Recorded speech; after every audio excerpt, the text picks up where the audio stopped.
Greetings everyone, Marquis TV. I'm here to talk about Italy today. And there's no other region that is really as vast and confusing as Italy. They make wine north, south, east, west. It's incredible. Indigenous varieties, stuff that I've never even heard of.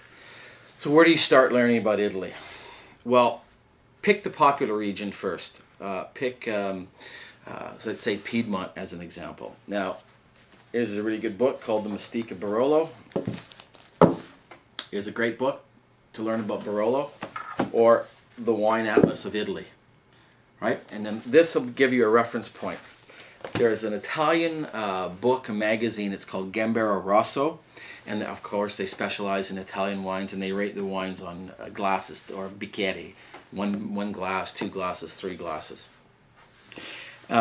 Make a list of who consistently gets written about, like a Giacosa or a Coturno or a Masolino, and those are sort of the standard producers. Now, Piedmont is very, very much like Burgundy, but without the classifications, meaning lots of hills, lots of little crews, lots of small producers, north side of the hill, west side, high up in the hill, north side of the hill, etc., etc., etc. And you have to learn those because they haven't quantified them in terms of putting them in any type of legislation, which would be a nightmare to do in Italy right now because of just marketing techniques. Everybody understands marketing now. 50, 60 years ago they didn't, and it would have probably been a whole lot easier, but they didn't do it. So there's a lot of due diligence on your part in terms of where the who the good producers are and where the good vineyard sites are. And once you have it sort of got down, and that comes from drinking a lot of wine, you can move on to a next region like Tuscany or the Veneto for Amarone.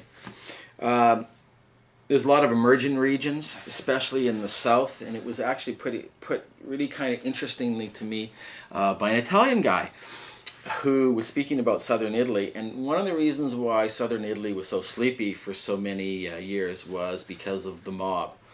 And if anyone went in there to invest in the region, they would say, I need to live, I need to eat, I got to feed my family, or we're going to make sure you don't succeed. So now that's been taken care of, and you're seeing more and more people move into the south with modern winemaking techniques, modern viticultural practices. They have some older vines, and they're highlighting the region's uniqueness. And there's some really cool stuff happening in the southern part of Italy.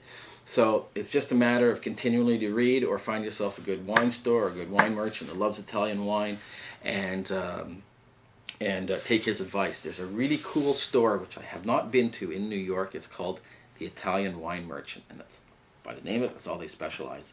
Sounds pretty cool because this guy knows Italian wines like the back of his hand. And I mean, considering the size of the country, the population, and its winemaking history, there's a lot to learn in Italy. So, buongiorno and good tasting. Cheers. Thanks for listening.